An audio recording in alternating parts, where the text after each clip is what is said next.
आज भारत आणि पाकिस्तान क्रिकेटची मॅच होती, तर त्या क्रिकेटच्या मॅचवरती बरीच टीका केली जाते। आज राज्यभरामध्ये उद्धव ठाकरेंच्या शिवसेनेकडून आंदोलन सुद्धा करण्यात आलं की आधीची भाजपा राहिलेली नाही, आता जी भाजपा आहे त्याच्यामुळे पाकिस्तानसोबत मॅच खेळेल। मी कुठलाही सामना पाहत नाही, त्यामुळे मला माहिती नाही। आज आपण प्राध्यापक 230 पैकी फक्त 63 पुणे विद्यापीठामध्ये 220 प्राध्यापकांची संख्या कमी आहे। गेल्या तावडे साहेब जेव्हापासून मतदानाची प्रक्रिया चालू आहे पण काहीही आउटपुट नाही आहे। हे खरं आहे की राज्यातल्या विद्यापीठांमध्ये प्राध्यापकांची संख्या कमी आहे। मागच्या काळामध्ये 80% पदं भरण्याची परवानगी ही राज्य शासनाने दिली। चंद्रकांत दादांनी मागे लागून ती परवानगी घेतली। त्याच्यामध्ये काही प्रोसिज्युरल प्रॉब्लेम्स होते।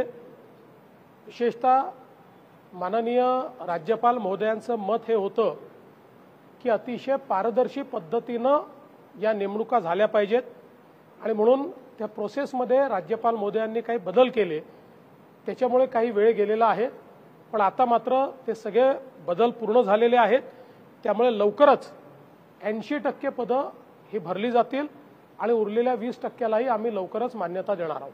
पीएमआरटी प्राध्यापक भरती नसल्यामुळे एनआयआरएफ रँकिंगमध्ये आपलं एकूणच खूप प्रचंड प्रमाणात घसरण झालेली आहे आणि विद्यापीठांना निधी पण कमतरता आहे, कारण त्यांना कामच करता येत नाही, शिक्षकेतर पदं पण नाहीये। तर त्या अनुषंगाने काय केलं जातं? एनआयआरएफ रँकिंगमध्ये शिक्षकेतर पदांचा कुठलाही समावेश नाही, त्याचा रँकिंगशी काही संबंध नाही। रँकिंगच्या संदर्भात त्याच्या ग्रॅन्युलर डाटामध्ये मी स्वतः गेलेलो आहे। हे नक्कीच आहे की त्यातला एक मुद्दा हा जे काही शिक्षक आणि विद्यार्थी गुणोत्तर आहे त्याच्यामध्ये आपले काही मार्क्स निश्चितपणे कमी झालेले आहेत, जे गंभीर आहे, त्यामुळे त्याची सुधारणा करण्यात येईल। इतरही काही बाबींमध्ये जे मार्क थोडे कमी झालेले आहेत त्या संदर्भात मी विद्यापीठांच्या व्हाईस चान्सलरशी चर्चा केलेली आहे, दादांनी चर्चा केली आहे। त्याची सुधारणा ही लवकरात लवकर आपण करू।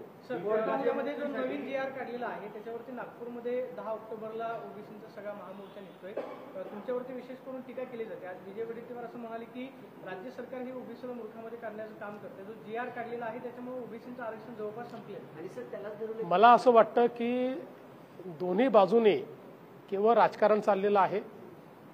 आम्ही काढलेला जीआर हा कुठेही ओबीसीच्या हक्कांवर गदा आणणारा नाही। एकही नकली व्यक्ती हा ओबीसीमध्ये समाविष्ट होणार नाही। नकलीचा अर्थ जो ओबीसी नाही असा हा ओबीसीत समाविष्ट होणार नाही, अशा प्रकारची काळजी त्या जीआरमध्ये घेतलेली आहे। आणि वडेट्टीवारांना तर बोलायचा अधिकारच नाही। याचं कारण ओबीसी समाजाकरता जे काही केलंय ते आमच्या सरकारनेच केलंय। 2014 ते 2025 मध्ये जेवढे निर्णय ओबीसी समाजाकरता झाले ते केवळ आमच्या सरकारने केले। ओबीसीचं वेगळं मंत्रालय आणणारे आम्ही, ओबीसी करता योजना तयार करणारे आम्ही, महाज्योती तयार करणारे आम्ही, या ठिकाणी 42 हॉस्टेल ओबीसी करता देणारे आम्ही, आणि सगळ्यात महत्त्वाचं की उद्धव ठाकरेंच्या सरकारने ओबीसीचं घालवलेलं राजकीय आरक्षण हे परत आणणारे आम्ही, आणि पूर्ण 27% पूर्ण ओबीसीचं आरक्षण परत आणणारं आमचं सरकार आहे।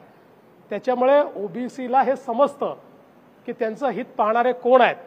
यापूर्वीच्या कोणत्या सरकारने ओबीसीचं हित केलं? मी दाव्यानं सांगतो की माझ्याशी खुली चर्चा करून घ्यावी। ओबीसी हिताच्या संदर्भात आम्ही केलेलं काम आणि ओबीसी हिताच्या संदर्भात इतर सरकारने केलेलं काम यांना केवळ राजकारण करता येतं। आम्हाला ओबीसी समाजाचं हित पाहायचं आहे, आम्ही ते हित करणारच आहोत। मराठा समाजाचं हित करणार आहोत, सगळ्या समाजाचं हित हेच सरकार करू शकतं। कोर्टाने सरकारला विचारले की मग मराठ्यांना आरक्षण कुठलं, ओबीसी की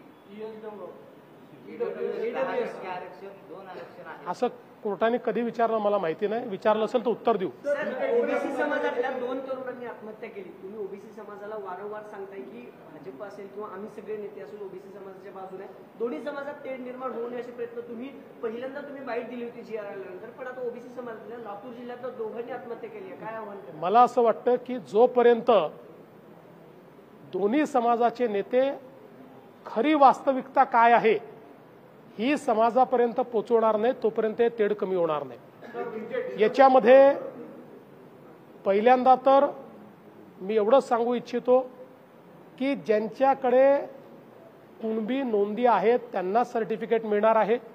बिना नोंदीचं कोणालाही सर्टिफिकेट या ठिकाणी मिळणार नाही. त्यामुळे ओबीसी समाजाने चिंता करण्याची आवश्यकता नाही आहे. मला असं वाटतं की कुठेतरी हे जे वातावरण तयार करण्याचा काही प्रयत्न करतायत की जणू काही आरक्षण गेलेलं आहे, अशा प्रकारचं वातावरण तयार केल्यामुळे मुलांच्या मानसिकतेवर त्याचा परिणाम होतो आणि दुसरीकडे दुसऱ्याही बाजूनं टोकाचंच अशा प्रकारचं राजकारण या ठिकाणी चाललेलं आहे. अशा राजकारणाने कधीच समाजाचं भलं होऊ शकत नाही.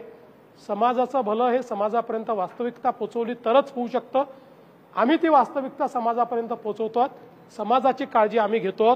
त्यामुळे नेत्यांनी किती राजकारण केलं आणि याला एक प्रकारे राजकीय मुद्दा बनवला तरी समाज जो आहे हा समाज वास्तविकता काय हे समजून घेतो.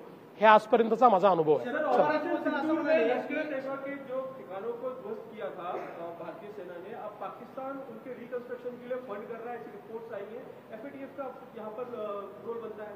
देखिए, मुझे ऐसा लगता है कि अगर पाकिस्तान उसको फंड करने की कोशिश करेगा तो भारत ये अंतर्राष्ट्रीय स्तर पर उनके ऊपर सैंक्शंस लगे इस प्रकार की मांग जरूर करेगा.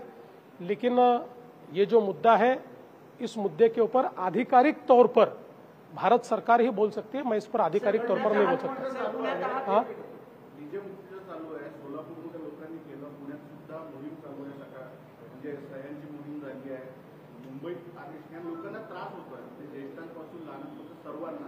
तर सरकारची भूमिका काय आहे? ते सरकारची भूमिका याच्यामध्ये डीजे मुक्तीचीच भूमिका आहे. आपण मोठ्या प्रमाणात तुम्ही बघितलं असेल तर या गणेशोत्सवातही डीजे वाजवणाऱ्यांची संख्या ही कमी होती. ती जवळपास महानगरांमध्ये आपण बंदच केल्यासारखी होती.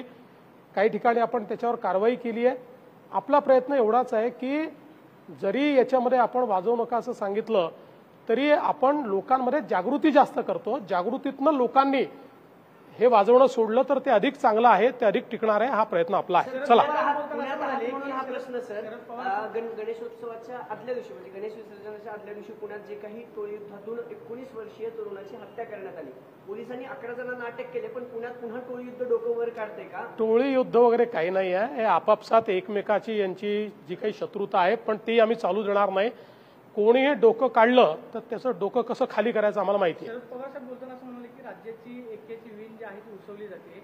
आम्ही वाटेल ते प्रयत्न करून मात्र हे करू देणार नाही. आणि आज त्यांच्या शिबिरामध्ये पिवळ्या रंगाचा झेंडे असतील किंवा रंगाचा वापर करण्यात आला. वर्तमानपत्रामध्ये तुमच्या विरोधामध्ये जाहिरात देण्यात आली की देवा तूच सांग, जी वर्तमानपत्रामध्ये जाहिरात देण्यात आली. आपल्याला माहिती आहे पवार साहेब कशा करता प्रसिद्ध आहेत. पवार साहेबांनी एक्स म्हटलं की वाय समजायचं, याकरताच पवार साहेब प्रसिद्ध आहेत. त्याच्यामुळे मोठे नेते आहेत त्यांच्यावर अधिक काय बोलू.